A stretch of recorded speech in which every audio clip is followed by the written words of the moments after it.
Good evening, everyone. We continue with our study in the book of Job.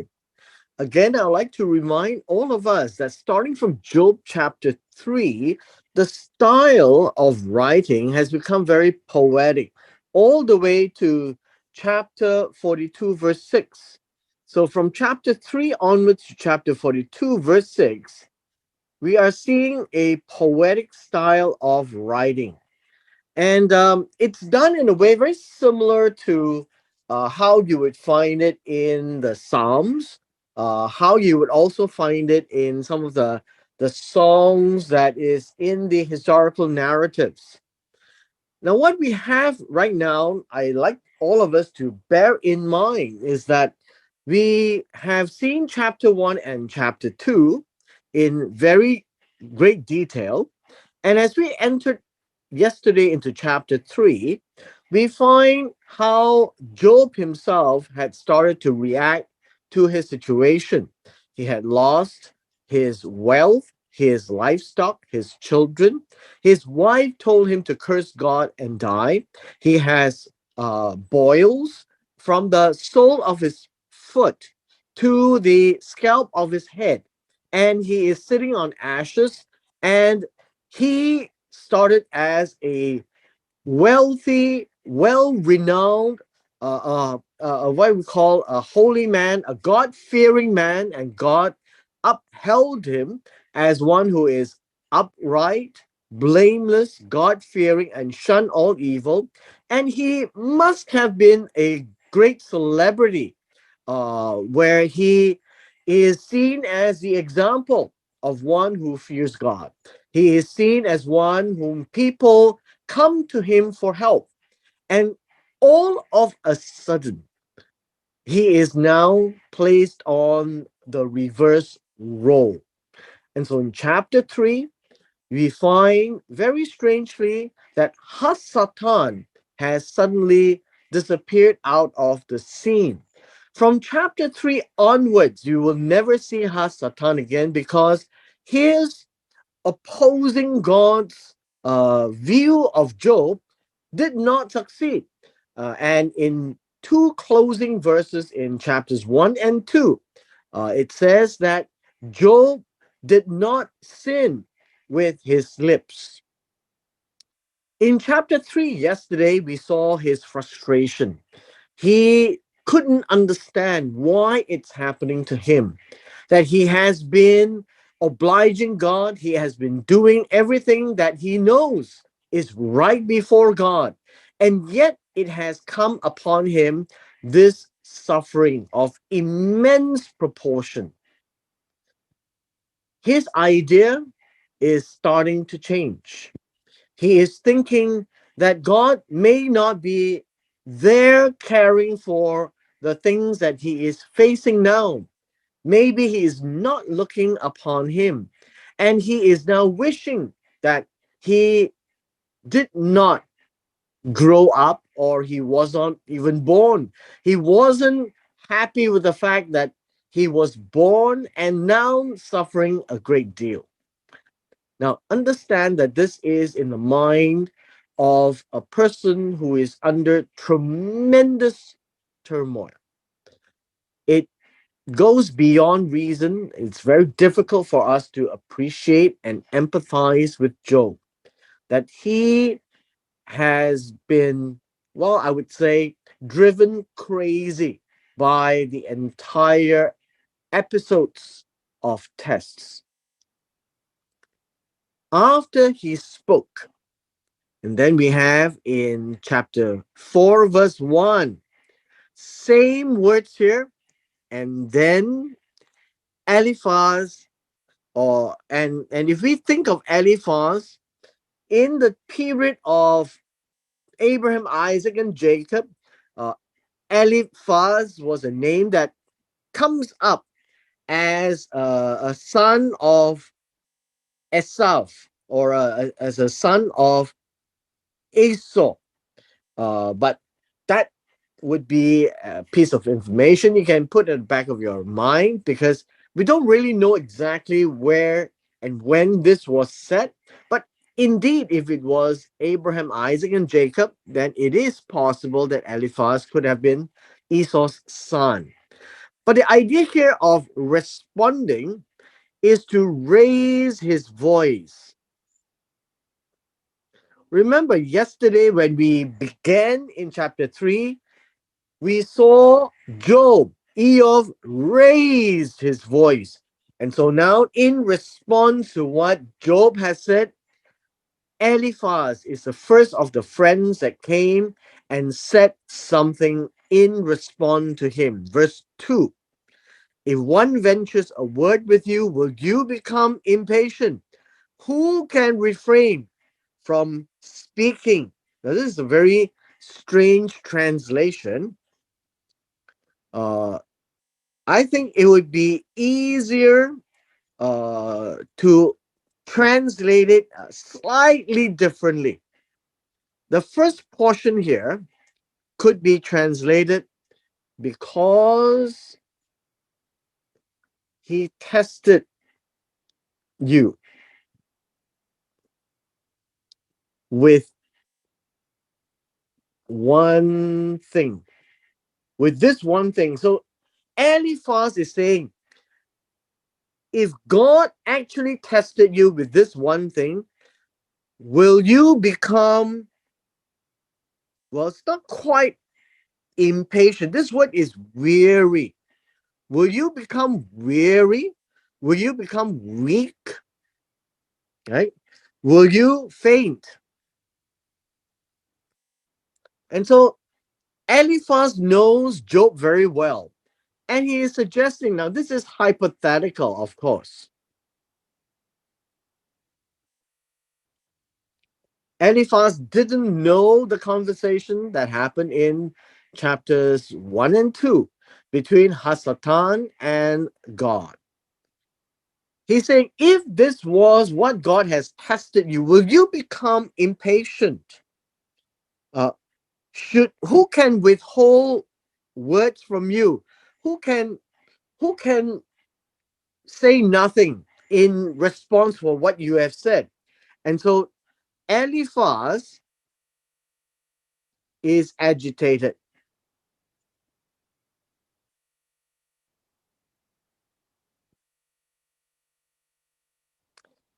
Why is Eliphaz agitated? It's because he knows Job as a great person. And he is one person who has been, I would say, uh, the Bible text says is greatest in the East, not just in terms of wealth, but in terms of a person of character.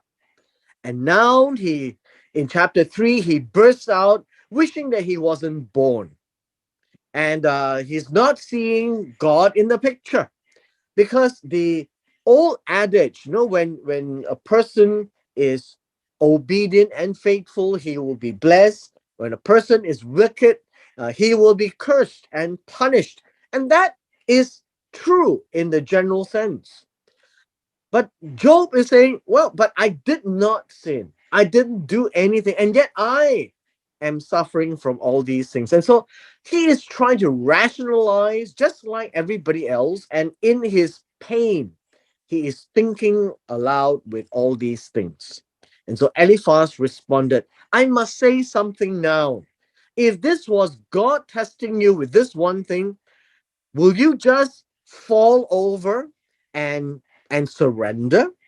And so watch what Eliphaz say throughout this chapter in a very poetic way.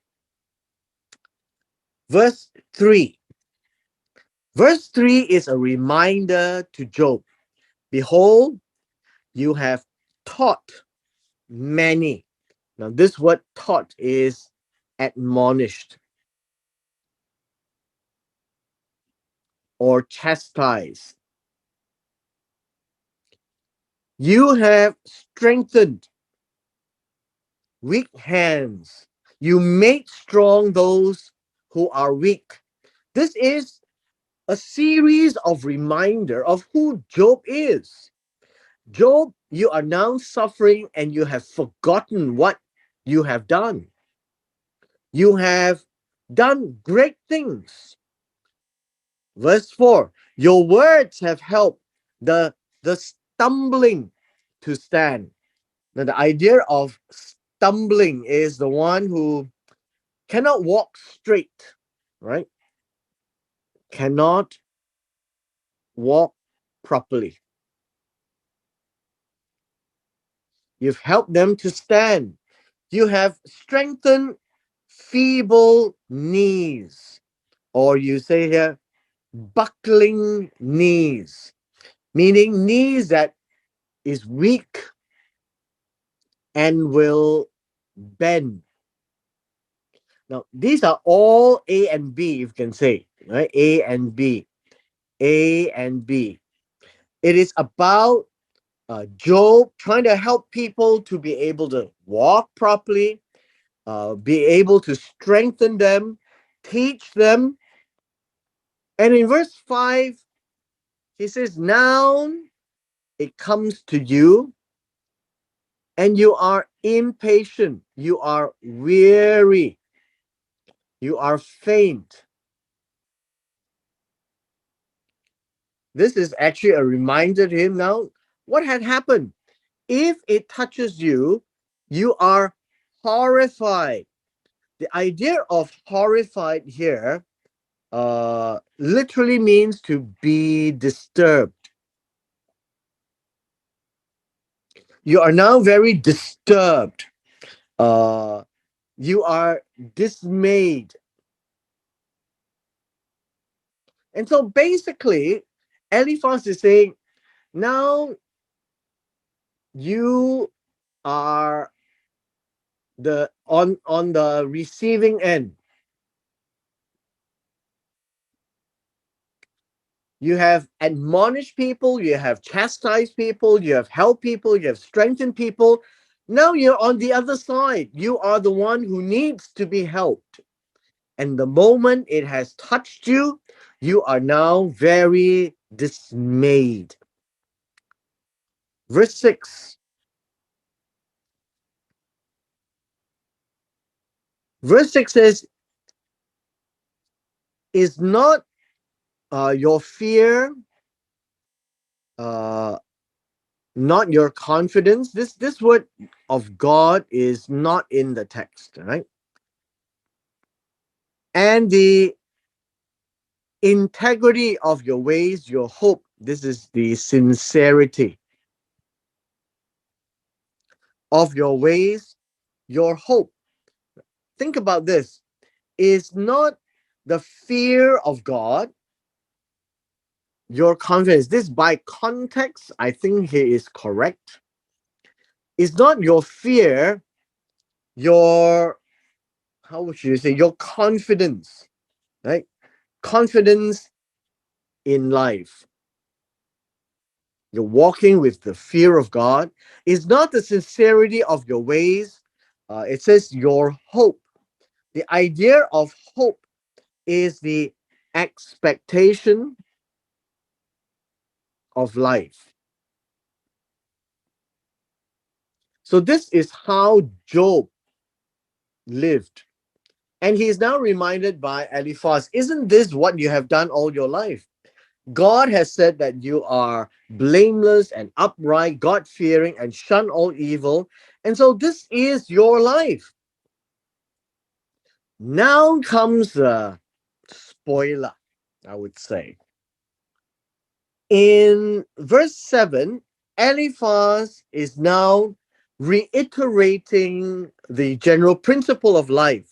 Remember now, whoever perished being innocent, or where were the upright destroyed? According to what I have seen, those who plow wrongdoing and those who sow trouble harvest it. This is basically saying what you sow, you will reap. This is a very general principle of life. And so Eliphaz is saying, people who are innocent do not perish. People who are upright are not destroyed. Because what I have seen is if they sow wrong, violence, or mischief, right? Mischief or violence, yes, they will reap it. But what would an innocent do? And by implication, you would see that Eliphaz is suggesting that perhaps Job has done wrong. Eliphaz continues, by the breath of God they perish because God will judge. By the blast of his anger they will come to an end. Notice this is all an A and a B. God will judge. Verse 10 and 11 talks about the lions, right? The roaring of the lion, the voice of uh, the lion. So we have this. The first one is an old lion. The voice of the second lion is a young lion. The teeth of the young lions, and this one would be the lion cubs, baby lions. The next is the lion perish without the prey, and the young of the lioness, right? The young of the lioness, which is a female lion, are scattered. Basically, Eliphaz is saying no matter how great the lion is, the lion will also fail. Whether it is a male lion or a female lion, all of these are going to fail. The teeth of the young lions will be lost because it will fall out. And so basically, Eliphaz is trying to reinforce the fact there is this principle of life. It goes in a circle that God is the one who will judge all things and he will never punish anyone who is innocent. In verse 12, we begin a very surprising enlightenment by Eliphaz. He says, now a word, this is a davar, was brought to me secretly. Now, this word um, brought to me secretly is a phrase. It is a phrase that it was done in secret.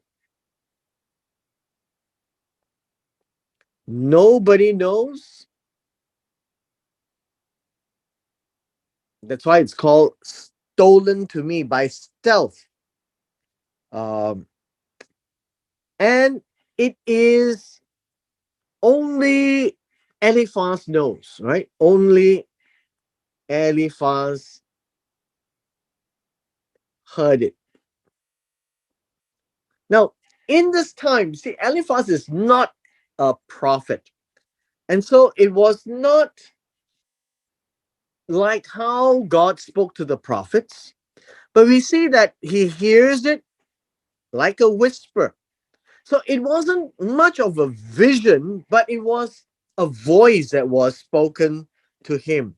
You can think of it as, say, at the time of Abraham, you find that Pharaoh, God had spoken to Pharaoh. Uh, you would also note that God had, well, I guess God has spoken to Avimelech. God had spoken to Balaam. Who else? God has spoken to a number of different people, and these are definitely uh, not prophets. You can also see that uh, God spoke to Laban as well. And so you notice it's quite in that same way.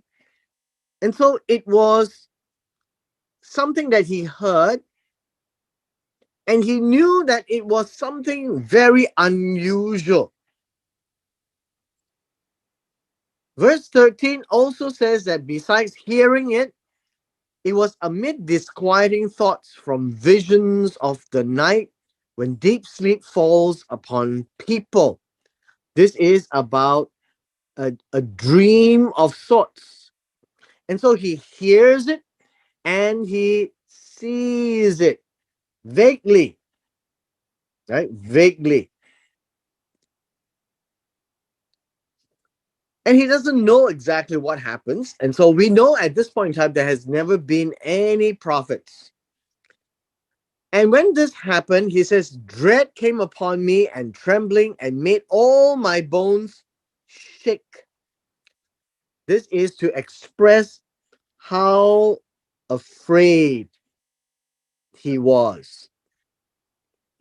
So it was not a normal dream, it was terrifying. So this word trembling, pachat, is terror. Terror came upon me.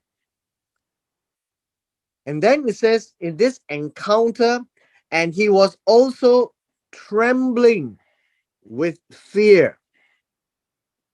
So it is not a dream, right? In a dream, you do not engage, but he is in a point where he is engaging with whatever he is hearing and whatever he is seeing. Then it says here in verse 15, then a spirit passed by my face, a hair on my flesh stood up. Now, a spirit, this is ruach.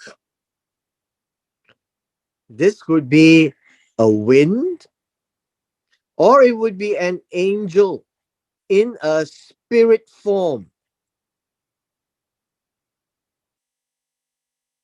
Passed by my face, and it made the hair on my flesh stood up, meaning if this was the skin, and the hair usually is just very weak, and then when it says stood up, is just standing up on its end.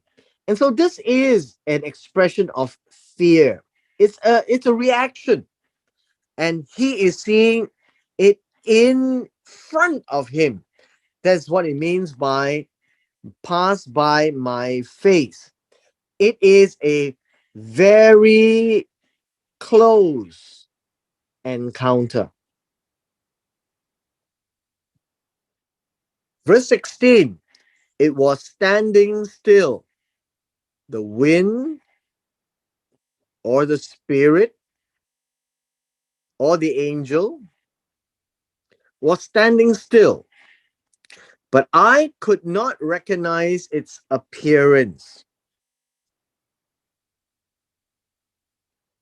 A form, and by a form, uh, it actually means a likeness, an image,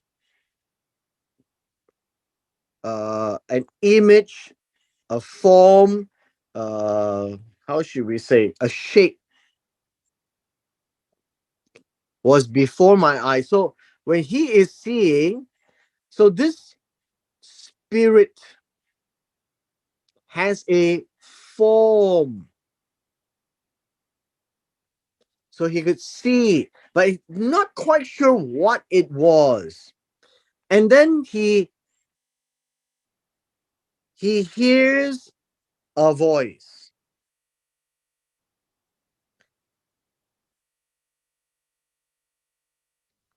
And the voice said this. So now let us examine.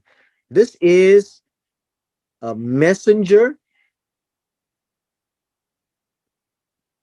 appearing to Eliphaz. And it's probably never happened before. And he was extremely afraid. And so this form, this shape, this, well, lack of a better word, this person was speaking to Eliphaz. It says, can mankind be righteous before God? Can a man be pure before his maker? Now we need to retranslate this a little bit. The translation should actually be this: can a mortal man be more righteous than God? The second phrase is, or can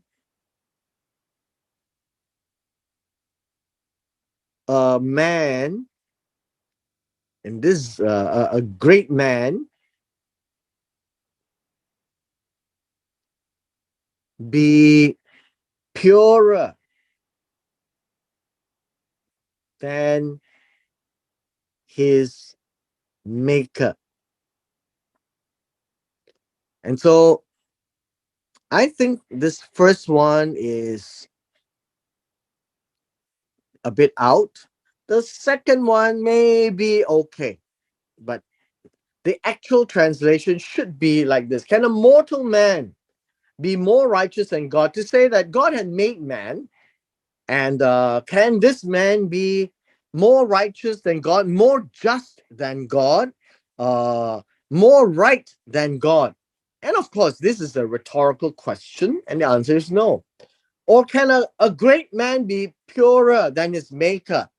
The idea of pure here literally means being clean, right? Being clean, uh, being un, being more innocent, I think would be a better word. And so this would be, Job is this mortal man. Can he be more right than God, more righteous than God? Can he be more innocent than God? So, and the answer is no, obviously. They're all rhetorical. And you see that in the book of Job, there will be tons of rhetorical questions, and the answer is always no. And it is to show man that he is no greater than his creator. In fact, his creator is far greater than he.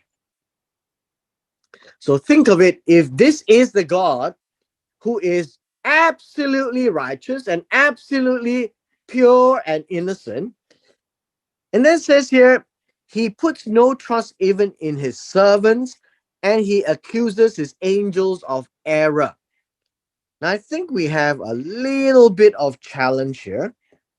So let me just share with you this particular word here. It is not error, it would be folly. I think folly would be a word to use. Folly, to be silly, not error. Now, understand that the book of Job is quite interesting because this is the only time this word appears. And the Jews look at this as a sense of folly. See, God does not trust his servants. What do you mean, do not trust his servants? Basically, uh, even his best of the servants, they can do wrong. Even the angels, though they don't make errors, they sometimes may behave silly.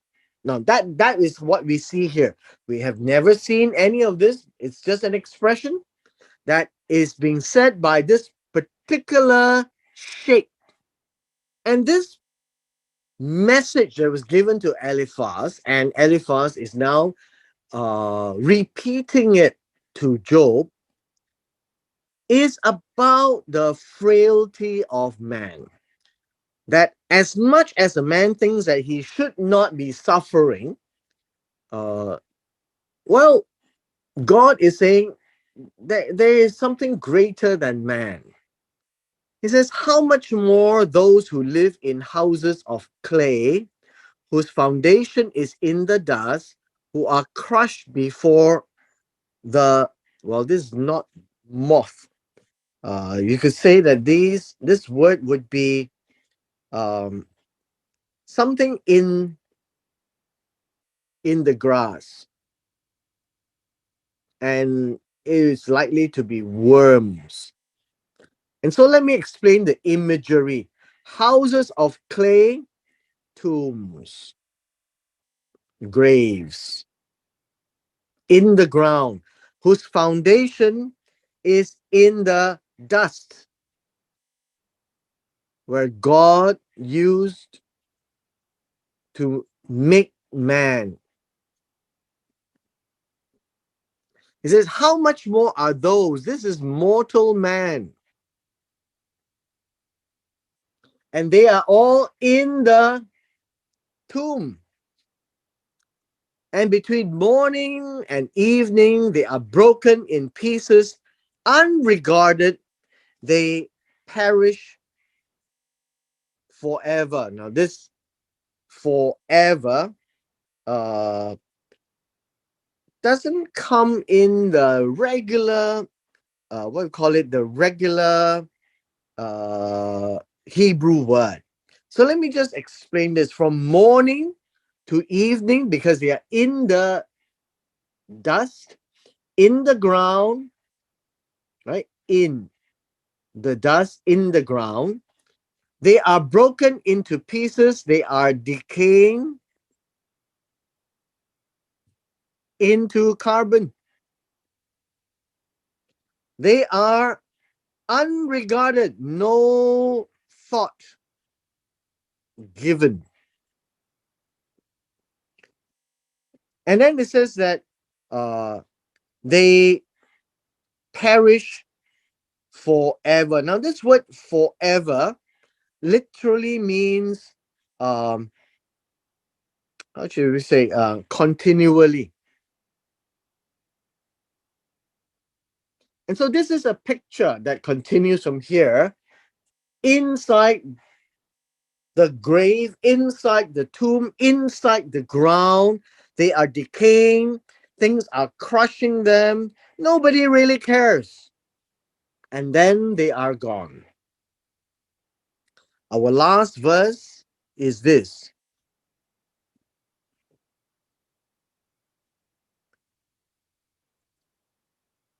their haughtiness, well, is their tent cord not pulled out within them? They die without wisdom. Uh, I think this idea here is this: the we can actually say this is their superiority. Their superiority um,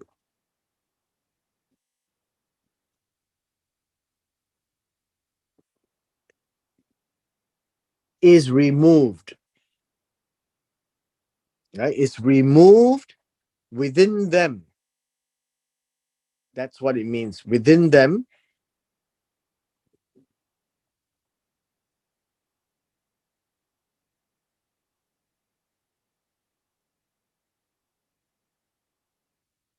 And it says, uh, does it not leave them?